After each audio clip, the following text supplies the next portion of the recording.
Froebel, the father of kindergarten. Friedrich Froebel, the father of kindergarten, pioneered the pedagogical approaches of modern childhood education.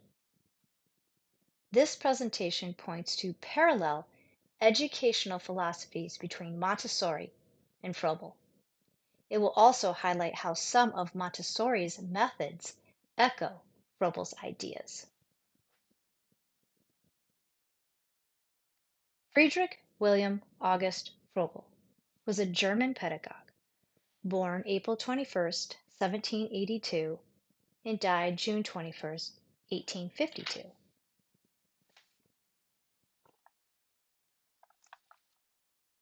It could be said that Froebel was mentored by both Mother Nature and his kind uncle.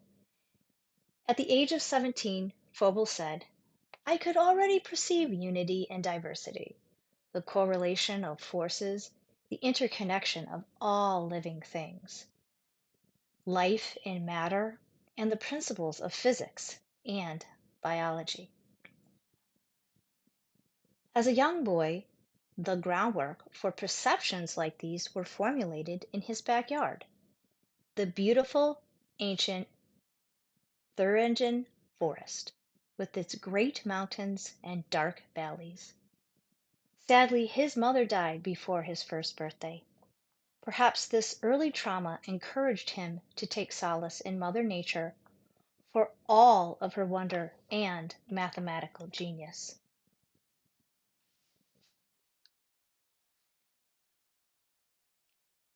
Friedrich struggled with reading and language, but as a teenager he recognized his talents and facility for geometry. He excelled at surveying maps and drawings and doing activities that relied on communicating graphic data. The emphasis on concise visual explorations of systems and their underlying structures became central to all that he attempted and achieved. His natural affinity for hands-on manipulation and exact measurements would lay the foundation for his pedagogical approaches for designing educational materials. At age 10, Froebel went to live with an uncle on his stepmother's side, clergyman Superintendent Hoffman, who, unlike Froebel's father, was mild and kind and transformed Friedrich's boyhood. Froebel later described this period as harmoniously beloved.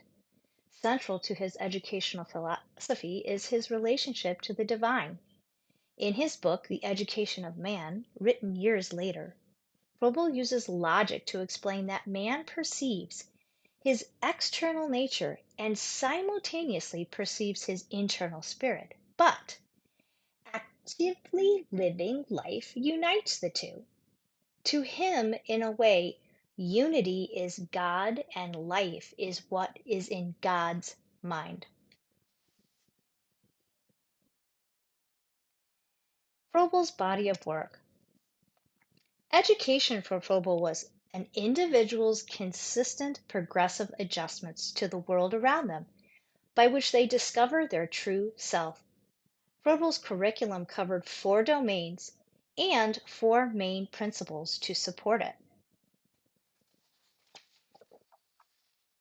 Let's take a look at the curriculum. The first domain is religion. Unity is God.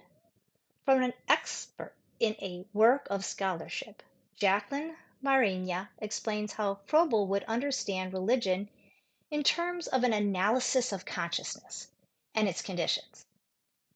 The analysis of the world around him is a characteristic and underpinning of his teaching philosophy. The second domain is natural science. Nature is the manifestation of God.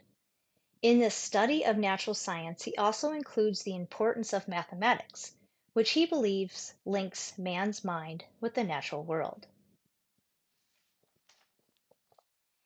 The third domain is language. Language establishes the inner living connection among all things. Finally, the fourth domain is expressional work.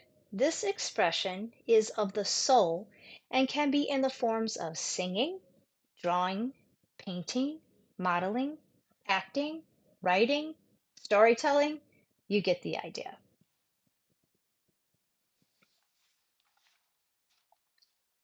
Within the four domains, a method is at play.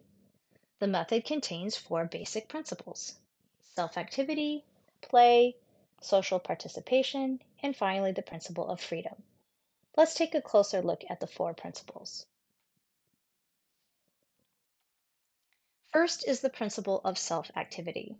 In this concept of self-activity, an activity is determined by one's interests, sustained by one's power, and carried out until completed in an atmosphere free of interference by others. The second principle is the principle of play, sometimes referred to as the play way. Play is the child's medium of learning, but also it is his or her work. According to Froebel, without it, there is no development. Within the principle of play are tools or materials. One is the use of gifts containing fixed, symmetrical objects like balls, cubes, and spheres, and the other, occupations, which can be malleable materials like clay, sand, and mud. The third principle is the principle of social participation, which promotes the idea that children should be trained to lead a group and live well in society.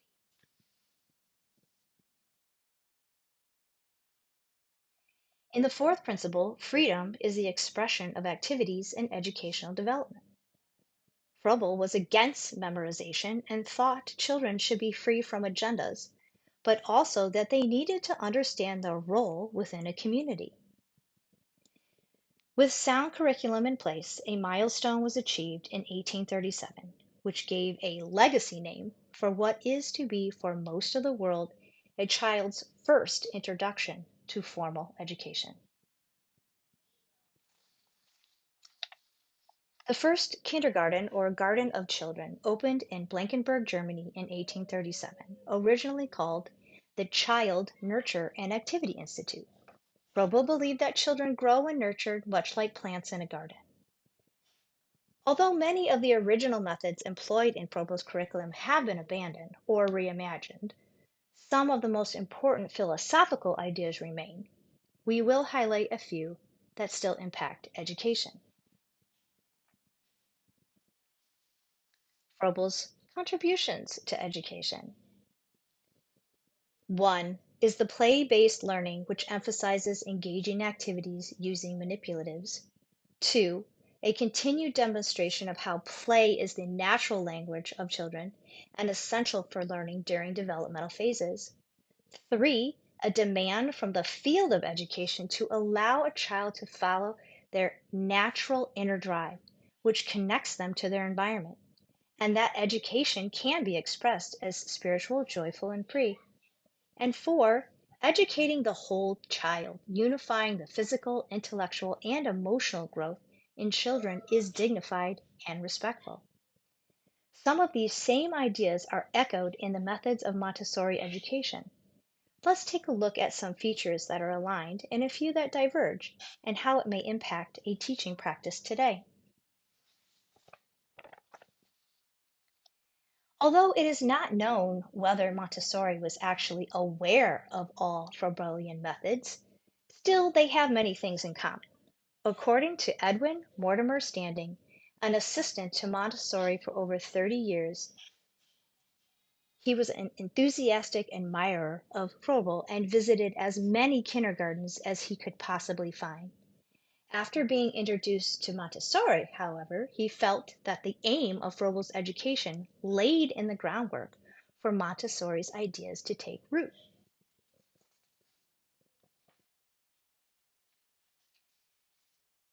It's important to note that during Froebel's life was the period of German Romanticism, which basically embraced essential unity of nature and life under God, and leaned towards mysticism, which dovetailed with Froebel's own natural inclinations and the circumstances of his own life. In comparison, Maria Montessori was raised in modern philosophical thought, emphasizing analysis and the process philosophy, which comes as no surprise to me that her pedagogical approach was scientific in nature. Both approaches celebrate the becoming and construction of a person by their own accord, motivated from an internal drive.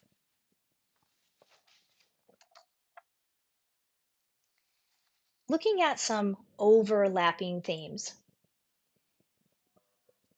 most overlapping concept between the two, Froebel and Montessori, is their attitude for love and reverence for the child, or the unity of spirit. Some other overlapping characteristics are child as the active factor or internal drive, including the use of teaching materials and also the belief in sensitive periods, or in Froebel's case, budding points. They both support the child as an explorer, including autoeducation and having liberty. However, some of the differences lie in the role of the teacher, as in Froebel's case, the teacher is the leader, and in Montessori's case, the teacher is the guide, and also ideas about fairy tales and imagination and dramatic play. According to Standing, the difficulty about Froebel is that he never seems to be able to communicate where science leaves off and mystical insight begins. Montessori, however, as a doctor of medicine, roots her method in the scientific method.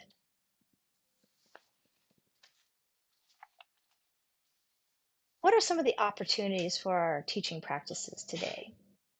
Well, possibly stated before, there are continued opportunities for consideration of best practices in the learning environment and as the role of the teacher, which include education of the whole child, freedom, independence, joy, self motivation, and social interaction. Thank you for your time, and I hope this makes a difference for you when considering an area of development in your life.